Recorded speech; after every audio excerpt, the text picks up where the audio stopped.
ita ba mace ilimin ta na addini bai zai hana ta yi maka abin da ba daidai ba. Darajarta da ɗaukakarta ita ba zai hana wata ranta yanka maka wani abu na bakin ciki da kuka ba. Duk wani girmanta, duk wani matsayinta, ko ta tara maka 'ya'ya nawa ne, wallahi wata rana in ta yanka maka wani abu sai dai ka shiga ɗaki ka ce a baka hankici da toilet paper kai ta goge hawaye.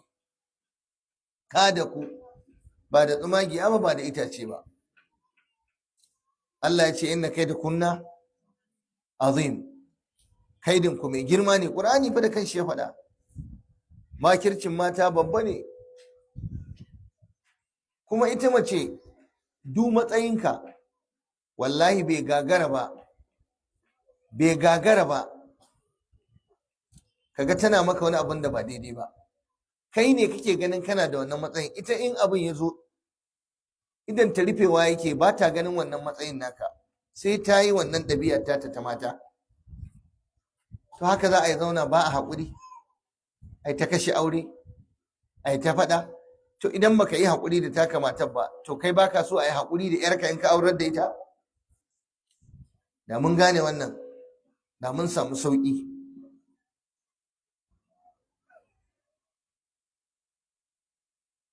Allah nake roƙo tabaraka wa ta'ala ya sa su matan su gane cewa suna da wani rauni. Idan aka ce sun yi laifi su rinka karɓar laifinsu. Tun daga tarihi an kawo muku mata annabi ma sun yi kaza ai kun ji za ku ji ba daɗi. To amma ya annabi ya su ya haƙura. Umar ya bada labari, ke karki manta, saboda ɗabi'a da hali irin na mace da aka ce namiji ya jurewa damuwar mace da ɓacin ran mace. Manzon Allah ta kai ga fa sai da ya taɓa ƙauracewa matansa dukkansu gaba ɗaya, mata 13 ko 9 a lokaci guda.